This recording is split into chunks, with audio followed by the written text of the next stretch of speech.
Miss Simon's here, and I'm about to read the story Giraffes Can't Dance.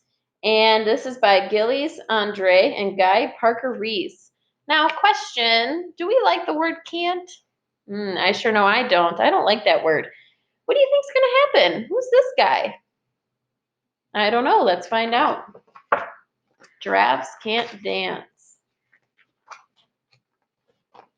All right.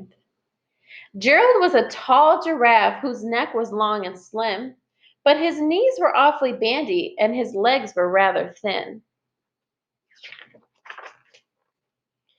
He was very good at standing still and munching shoots off trees, but when he tried to run around, he buckled at the knees. Uh-oh. Now, every year in Africa, they hold the jungle dance, where every single animal turns up to skip and prance. And this year, when the day arrived, poor Gerald felt so sad, because when it came to dancing, he was really very bad. Look at all the animals at the jungle dance. The warthogs started waltzing and the rhinos rock and rolled. The lions danced a tango, which was elegant and bold. The chimps all did the cha-cha with a very Latin feel, and 8 baboons then teamed up for a splendid Scottish reel. Gerald swallowed bravely as he walked towards the floor, but the lions saw him coming and they soon began to roar. Hey, look at that clumsy Gerald! The animals all laughed. Giraffes can't dance, you silly fool. Oh, Gerald, don't be a daft. Is that very nice? Makes me kind of sad. Gerald simply froze up. He was rooted to the spot. They're right, he thought. I'm useless. Oh, I feel like such a clot. So he crept off from the dance floor and started walking home. He'd never felt so sad before, so sad and alone. Wow. I feel sad for Gerald that the other animals made him feel that way. Then he found a little clearing and he looked up at the sky. The moon can be so beautiful, he whispered with a sigh. Excuse me, coughed a cricket who'd seen Gerald earlier on, but sometimes when you're different, you just need a different song. Listen to the swaying grass and listen to the trees. To me, the sweetest music is those branches in the breeze. So imagine that the lovely moon is playing just for you. Everything makes music if you really want it to. What do you think is going to happen to Gerald?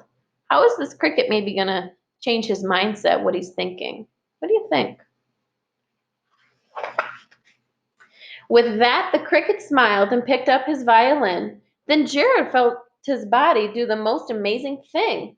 His hooves started shuffling, making circles on the ground. His neck was gently swaying, and his tail was swishing round. You see, there's his tail. What did the cricket do? He threw his arms out sideways and swung them everywhere. Then he did a backward somersault and leapt up in the air. Wow, go Gerald. Gerald felt so wonderful. His mouth was open wide. I'm dancing. Yes, I'm dancing. I'm dancing, Gerald cried. Then one by one each animal who'd been there at the dance arrived while Gerald boogied on and watched him quite entranced. They shouted, it's a miracle! We must be in a dream. Gerald's the best dancer that we've ever seen. Wow, what's happening?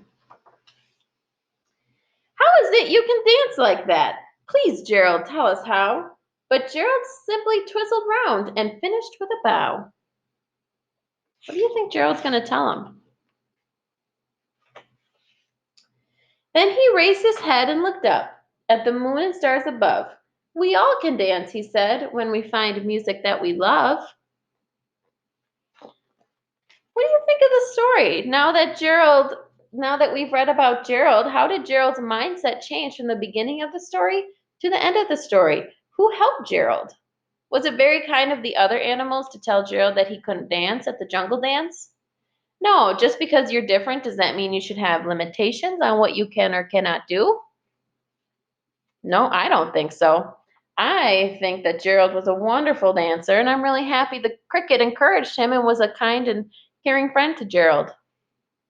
All right, let me know your thoughts. Bye.